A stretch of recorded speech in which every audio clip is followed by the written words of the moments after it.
Hello friends. तो चलिए आज हम लोग पढ़ेंगे प्रकाश, परावर्तन और अपवर्तन। क्लास 10th के ही एक और लेक्चर को हम लोग ऐड करते हैं, जिसमें से इस लेक्चर के पहले लक्ष्य को सेट कर लेते हैं कि आपको इस लेक्चर में क्या क्या पढ़ाया जाएगा। तो मेनली आज हम लोग 2-3 टॉपिक को कवर करेंगे अच्छे से, और यहाँ पर आपके बोर्ड एग्जाम में 2 या 3 नंबर के सवाल बनेंगे। 2 नंबर तो कंफर्म है, ये हमेशा हर बार पूछा करता है। तो चलिए पहले आइए हम लोग उस चीज को ही समझ लेते हैं। सबसे पहले तो हम लोगों को पढ़ना होगा कि किरण क्या होता है। किरण किसे कहते हैं, जिसे अंग्रेजी में आप लोग रे के नाम से जानते हैं। व्हाट इज रे, किरण किसे कहते हैं। जब किरण सीख जाएंगे तो उसके बाद हम लोगों को पढ़ना होगा किरण पुंज के बारे में। किरण क्या है, फिर किरण पुंज, समूह, किरणों के समूह को, ठीक है। उसके बाद फिर हम लोगों को पढ़ना होगा अभिसारी किरण पुंज होता है एक, और दूसरा होता है अपसारी किरण पुंज। तो अभी तक कितने लेक्चर हो चुके हैं, 4 हो गए हैं। किरण पढ़ना होगा, फिर किरण पुंज, अभिसारी पढ़ना होगा, अपसारी। उसके बाद फिर हम लोगों को पढ़ेंगे हम लोग माध्यम के बारे में, कि माध्यम होते हैं 3 प्रकार के, पारदर्शी माध्यम, अपारदर्शी माध्यम और एक पारभासी माध्यम। ठीक, उसके बाद फिर हम लोग पढ़ेंगे जाके प्रकाश के परावर्तन और इसके नियम। तो प्रकाश के परावर्तन के बारे में पढ़ेंगे और इसके नियम क्या क्या होते हैं। सो तो ये वाला जो टॉपिक है आपका इम्पोर्टेंट है। प्रकाश के आपके स्कूल के एग्जाम में या तो बोर्ड एग्जाम में बहुत ज्यादा चांसेस रहता है कि प्रकाश के परावर्तन और इसके नियम पूछ ही लिया करता है। ठीक, इससे आपका ऑब्जेक्टिव सवाल भी बनेगा। उससे पहले हम लोगों को कुछ बेसिक जानना होगा कि किरण क्या है, किरण पुंज क्या, अभिसारी क्या, अपसारी क्या, माध्यम क्या होता है और प्रकाश के परावर्तन क्या है। तो सबसे पहले आइए हम लोग देखते हैं किरण किसे कहते हैं। तो बहुत ही सिंपल सी बात है कि प्रकाश जिस रास्ता पर गमन करता है, जिस सीधी रेखा पर जाती है प्रकाश की किरणें, वही क्या कहलाती है, किरण कहलाती है। तो यहाँ पर हम लोग बोलेंगे, मान लेते हैं कोई सोर्स है, मेरा सोर्स ऑफ लाइट है, ये सोर्स ऑफ लाइट, और इससे लाइट निकल रहा है, प्रकाश निकल रहा है। तो प्रकाश जो सीधी रेखा पर, इस रेखा पर जो गमन कर रही है, बस इसी रेखा को हम लोग कहेंगे किरण। ठीक है, मतलब प्रकाश जिस भी सीधी रेखा पर गमन करती, जिस रेखा पर गमन कर रही है लाइट, वही क्या कहलाएगा, किरण। आप लोग टॉर्च वगैरह भी मारते होंगे, तो टॉर्च से जो भी लाइट निकल कर जा रही है, टॉर्च से जो भी लाइट निकल कर जा रही होती है, वही क्या कहलाएगा, आपका किरण कहलाएगा। तो इसमें हम लोग किरण में क्या बोल सकते हैं कि प्रकाश जिस सीधी रेखा पर गमन करती है, उस सीधी रेखा को हम लोग क्या कहेंगे, किरण कहेंगे। अब सवाल उठता है कि सर किरण पुंज क्या होता है। तो देखिए, पुंज का मतलब होता है समूह। तो पहले एक किरण जा रही थी, मतलब प्रकाश एक एक किरण जा रही थी पहले, अब वही किरणों का समूह हो गया। तो किरणों के समूह को हम लोग क्या कहेंगे, किरण पुंज कहेंगे। मतलब यानी कि किसी निश्चित दिशा में, कोई भी निश्चित दिशा में प्रकाश की किरणों के समूह को हम लोग क्या कहेंगे, किरण पुंज कहेंगे। तो आइए इसको डेफिनेशन के माध्यम से पढ़ लेते हैं। चलिए, तो इसमें हम लोग लिखेंगे, क्या लिखेंगे इसमें किरण के बारे में, कि प्रकाश जिस पथ पर गमन करती है, जिस पथ पर गमन करती है,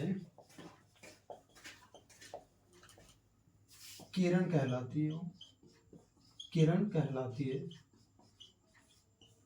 यानी कि प्रकाश जो भी है, जिस रेखा पर गमन कर रही है, जिस पथ पर गमन कर रही है, वह क्या कहलाती है, किरण। इससे ऑब्जेक्टिव सवाल क्या पूछा जा सकता है कि प्रकाश जिस पथ पर गमन करती है, तो पथ कैसा होता है, क्या वो वक्र रेखा होती है या फिर सीधी रेखा होती है। तो याद रखिएगा, हमेशा प्रकाश की किरणें जो होती है वो सीधी रेखा पर गमन करती है। आप लोग भी लाइट निकलते हुए देखेंगे, कोई भी सोर्स से जो भी लाइट निकलता है, तो वहां से जितने भी लाइट निकलते हैं वो सीधी रेखा में गमन करती है, बिल्कुल सीधा ही सीधा। ठीक है, तो हम लोग क्या बोलेंगे, प्रकाश सदैव सरल रेखा में, सरल रेखा या फिर सीधी रेखा पर गमन करती है, सीधी रेखा पर गमन करती है। चलिए, एक टॉपिक हमारा कंप्लीट हुआ कि किरण किसे कहते हैं। तो प्रकाश जिस रेखा पर, जिस पथ पर जाती है, उसे हम लोग क्या कहते हैं, किरण कहते हैं। और फिर हमेशा किरण जो होती है वो सदैव सीधी रेखा या फिर सरल रेखा पर गमन करती है। आप इसको जल्दी से नोट कर लीजिए, स्क्रीनशॉट लेना चाहते हैं तो ले लीजिए, फिर मैं इसे मिटा रहा हूँ। अब हम लोगों को पढ़ना है बाबू किरण पुंज के बारे में। ठीक है, किसके बारे में अब हम लोग पढ़ेंगे, किरण पुंज के बारे में। तो मेरे पास यहाँ पर कुछ लिखा हुआ है, तो इसे मैं पुंज बना देता हूँ, बीम ऑफ लाइट। किरण पुंज क्या होता है, किरण पुंज। अब किरण पुंज क्या होता है, किरण में क्या हो रहा था, प्रकाश की किरण सीधी रेखा में गमन कर रही थी, लेकिन किरण पुंज में वही बहुत सारा जब किरण किसी निश्चित दिशा की ओर जाती है तो वही क्या कहलाती है, किरण पुंज। नहीं समझ में आया होगा तो आइए हम लोग समझते हैं इसे। मान लेते हैं ये सोर्स ऑफ लाइट है, तो पहले मान एक ठो जा रहा है, पहले एक जा रहा था, जिस सीधी रेखा पर एक ही जा रहा था इसे हम लोग कहेंगे किरण, ठीक है, क्या कहेंगे, किरण। लेकिन जब बहुत सारा जब किरणें निकलने लगता है कोई खास डायरेक्शन में, कोई निश्चित डायरेक्शन में बहुत सारी किरणें निकलने लगती है, तो इन सभी किरणों के समूह को ही हम लोग कहेंगे किरण पुंज। इसका नाम क्या हो जाएगा, किरण पुंज हो जाएगा। मतलब कोई भी सोर्स ऑफ लाइट है, यहां से भी लाइट निकल रहा है, यहां से ये सोर्स ऑफ लाइट है, तो जब बहुत सारे किरणें रह जाएगी, बहुत सारे किरणों के समूह रहेंगे, बहुत सारे किरण रहेंगे, तो उन सभी को हम लोग बोल देंगे किरण पुंज है। उन सभी को कहेंगे ये सब जो है वो क्या है, किरण पुंज है। इस प्रकार से हम लोग जानेंगे।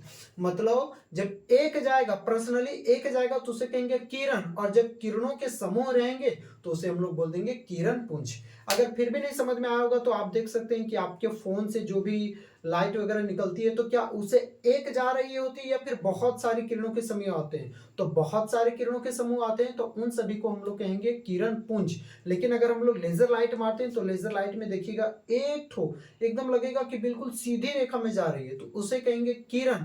जबकि यहाँ से टॉर्च वगैरह से बल्ब वगैरह से जो भी लाइट निकल कर आ रही है तो उन सभी को कहेंगे किरण पुंज। यानी कि इसको हम लोग कंक्लूड करके बोल सकते हैं कि किरणों के समूह को किरण पुंज कहा जाएगा, जबकि कोई खास एक ही प्रकाश निकल रहा है उससे तो उसे हम लोग कहेंगे किरण कहेंगे। ठीक है, तो यहाँ पर इसका डेफिनेशन क्या लिखा जाएगा, इसका डेफिनेशन हो जाएगा निश्चित दिशा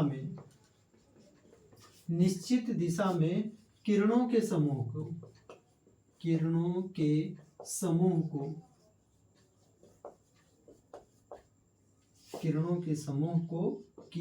पुंज कहते हैं।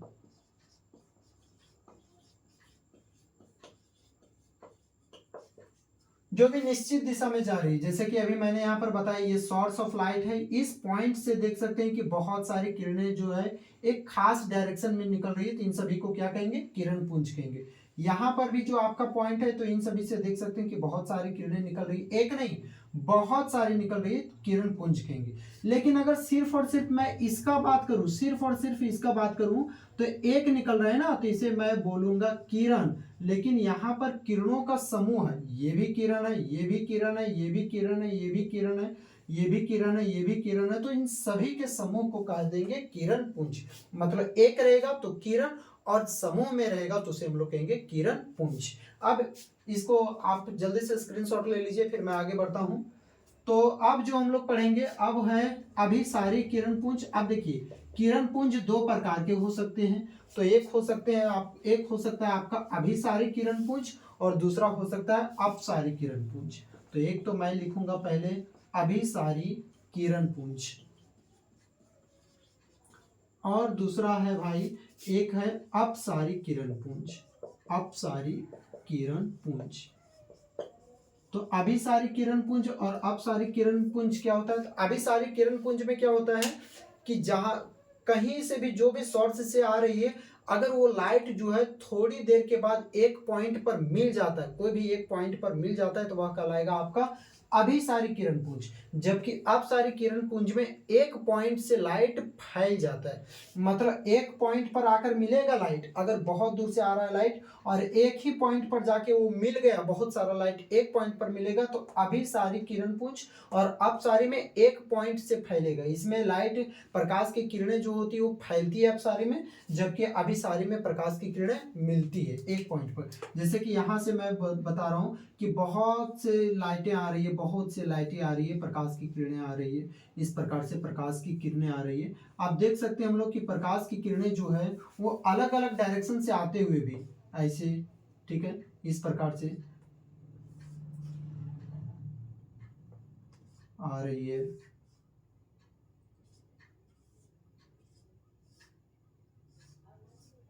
तो अलग अलग डायरेक्शन से हम लोग देख सकते हैं कि प्रकाश की किरणें आ रही है, लेकिन जो भी आ रही है प्रकाश की किरणें सब एक पॉइंट पर आकर मिल रही है। तो अलग अलग डायरेक्शन से आने के बावजूद भी ये सभी जो है प्रकाश की किरणें वो एक ही पॉइंट पर आके मिल रही है, तो ये अभिसारी कहलाएगा। ये क्या कहलाएगा मेरा? अभिसारी किरण पुंज। लेकिन अपसारी में क्या होगा? अपसारी में एक पॉइंट से जाकर लाइट फैलना शुरू हो जाएगा। यहाँ पर देख सकते हैं कि यहाँ से जो है लाइट वो फैलना शुरू हो गया। तो अपसारी में क्या होता है कि एक बिंदु स्रोत से प्रकाश की किरणें फैलने लगती है, जबकि अभिसारी में प्रकाश की किरणें क्या होती है? अलग अलग स्रोत से आने के बावजूद एक बिंदु पर मिलती है। तो अभिसारी किरण पुंज और अपसारी किरण पुंज में अगर अंतर भी पूछे तो हम लोग बोल सकते हैं कि प्रकाश की किरणें जो होती है, किरण पुंज होती है, वो आने के बाद एक बिंदु पर मिलती है, जबकि इसमें एक बिंदु से फैलना शुरू होती है, तो इसे हम लोग कहेंगे अपसारी, और एक बिंदु पर मिल रही है तो इसे हम लोग कहेंगे अभिसारी। अब हम लोग नेक्स्ट टॉपिक की ओर आगे बढ़ते हैं, जो कि है हमारा माध्यम। अब देखिए माध्यम क्या होता है? तो माध्यम तीन प्रकार के होते हैं, याद रखिएगा। माध्यम कितने प्रकार के होते हैं? तो तीन प्रकार के होते हैं। कौन कौन से प्रकार के माध्यम होते हैं? तो वो हम लोगों को अभी पढ़ना है। माध्यम तीन, पहला तो है पारदर्शी माध्यम, पारदर्शी। दूसरा है पारभासी माध्यम, और तीसरा है अपारदर्शी माध्यम, अपारदर्शी। अब माध्यम को अंग्रेजी में कहा जाता है भाई मीडियम। पारदर्शी यानी कि हो गया ट्रांसपेरेंट अंग्रेजी में, पारभासी ट्रांसलूसेंट, अपारदर्शी ऑपेक मीडियम, या फिर नॉन ट्रांसपेरेंट भी आप बोल सकते हैं, ऑपेक। अब देखिए माध्यम क्या होता है? तो माध्यम क्या हम बोले कि प्रकाश की किरणें जिसमें जाती है या फिर जाने का प्रयास करती है उसे हम लोग कहते हैं माध्यम। जैसे फॉर एग्जांपल कि प्रकाश की किरणें जो होती है निर्वात से आती है लेकिन हमारे वायुमंडल में प्रवेश करती है, तो निर्वात से वायुमंडल में प्रवेश की एक अलग अलग माध्यम हो गया। फिर अगर मान लेते हैं कि हम लोग लाइट को जो है पानी में मारते हैं, तो पानी, लाइट जो है पानी में घुसने के पहले, जाने के पहले वो कहाँ पर थी? हवा में थी। तो हवा अलग माध्यम हो गया, पानी अलग अलग माध्यम हो गया, तो यहाँ पर माध्यम हुआ। तो एक माध्यम से दूसरा माध्यम ये हुआ, ठीक है, जिसमें प्रकाश की किरणें चली जाती या फिर जाने का प्रयास करती, वही आपका क्या होता है? माध्यम कहलाता है। माध्यम तीन प्रकार के, पारदर्शी माध्यम, पारभासी माध्यम और अपारदर्शी माध्यम। पारदर्शी माध्यम क्या होता है कि पारदर्शी माध्यम में प्रकाश की किरणें इस पार से उस पार डायरेक्टली चली जाती है, मतलब उसे कोई भी प्रकार का दिक्कत का सामना नहीं करना पड़ता। फॉर एग्जाम्पल जैसे कि मैं बात करता हूँ, वायु हो गया, जल हो गया, इटीसी, ठीक है, पानी, पानी हो गया, हवा हो गया, तो हवा पानी में एकदम प्रकाश की किरणें बिल्कुल आसानी से आ जा सकती है, ठीक। लेकिन अगर पारभासी की माध्यम की बात करते हैं तो पारभासी में क्या होगा? प्रकाश की किरणें आएगी तो सही, लेकिन उसमें धीमे धीमे आएगी, ठीक है, मतलब आंशिक रूप से आएगी, पूर्ण रूप से नहीं आएगी। पारदर्शी में क्या होगा? प्रकाश की किरणें सीधा सीधी आर पार हो जाएगी। जैसे कि और भी अच्छा से समझना है तो समझिए शीशा। शीशा में क्या होता है कि प्रकाश की किरणें जो होती है वो सीधा सीधी पार हो जाती है। कुछ कुछ शीशे ऐसे भी होते हैं, घिसे हुए शीशे ऐसे होते हैं जिसमें प्रकाश की किरणें इस पार से उस पार सही रूप से नहीं हो पाती है। तो पारदर्शी माध्यम में क्या होता है कि प्रकाश की किरणें इस पार से उस पार आसानी से हो जाती है, जबकि पारभासी में क्या होता है कि प्रकाश की किरणें इस पार से उस पार आसानी से पार नहीं होती, मतलब आंशिक रूप से पार होती है। जैसे कि तेल से, तेल वाला ट्रांसलूसेंट, तेल से लगा कागज, तेल से लगा कागज हो गया, घिसा हुआ शीशा हो गया। तो इन सभी में प्रकाश की किरणें आएगी तो जरूर, लेकिन बहुत धीमे धीमे आएगी। अगर मैं अपने पास में एक पेपर को रख देता हूं, यहाँ पर अपने पास में मैं, ये देख रहा है कि ये पेपर है, और मैं इस पेपर में यहाँ पर क्या करता हूँ कि कुछ तेल लगा देता हूँ, और उसके बाद वहां से अगर कोई लाइट मारेगा तो लाइट क्या होगा? इस पार से उस पार तो आएगा, बट धीमे धीमे आएगा, मतलब पूर्ण रूप से नहीं आएगा, आंशिक रूप से आएगा। लेकिन अगर मेरे पास यहाँ पर हवा है तो देखिए लाइट एकदम डायरेक्टली आ रहा है, लेकिन अगर पेपर है तो लाइट पूरा डायरेक्टली नहीं आ रहा है, ठीक है। तो मतलब यानी कि पारदर्शी में क्या होता है? प्रकाश की किरणें इस पार से उस पार आसानी से हो जाती है, जबकि पारभासी में क्या होता है? प्रकाश की किरणें इस पार से उस पार आसानी से नहीं हो पाती, यानी आंशिक रूप से होती है। जबकि इसमें क्या होता है कि प्रकाश की किरणें तो इस पार से उस पार होती ही नहीं है। जैसे कि क्या हो गया? मनुष्य हो गया, और क्या हो गया?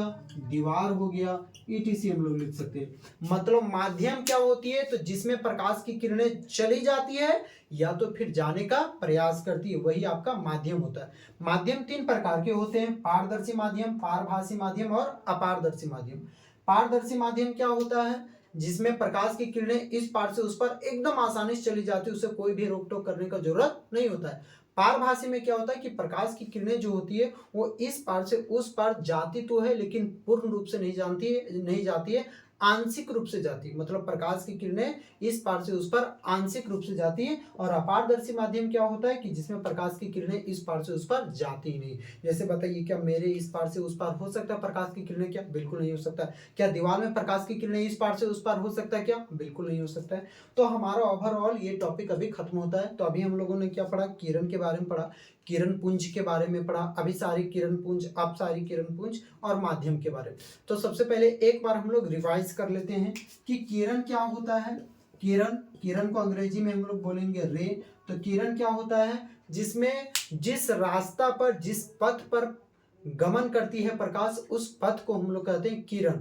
और फिर किरण पुंज क्या होती है, तो जब बहुत सारे प्रकाश की किरणें जो है कोई खास डायरेक्शन में जाती है, जैसे कि ये सोर्स समझ लीजिए और इस सोर्स से प्रकाश निकल रहा है, तो ये जो पथ पर जा रहा है प्रकाश, बस इसी को हम लोग कहेंगे किरण कहेंगे।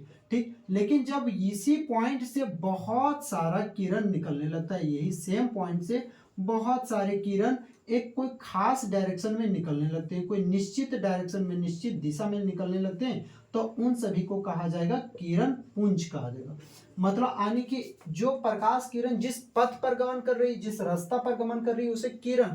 और वही जब बहुत सारा किरण एक निश्चित दिशा में जाती है, कोई खास डायरेक्शन में, इधर की ओर, चाहे ऊपर की ओर, चाहे नीचे, या फिर इधर की ओर, कोई खास निश्चित दिशा में जाती है किरणों के समूह, तो उसे कहा जाएगा किरण पुंज। उसके बाद फिर हमने पढ़ा है कि किरण पुंज दो प्रकार के होते हैं, एक अभिसारित किरण पुंज और एक अपसारित किरण पुंज।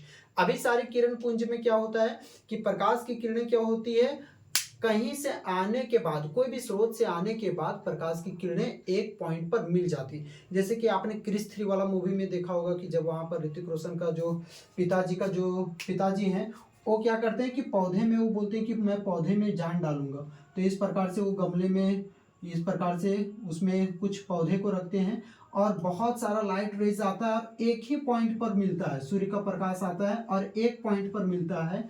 तो वहां पर देखिएगा एक ही पॉइंट पर न मिल रहा है, अलग अलग जगह से आ रही है, वो प्रकाश की किरणें आ तो रही है लेकिन सभी के सभी प्रकाश की किरणें जाकर एक पॉइंट पर मिल रही है, तो वो कहलाएगा अभिसारी किरण पुंज। मतलब जाकर एक ही पॉइंट पर आके मिल जाना, अभिसारी किरण पुंज।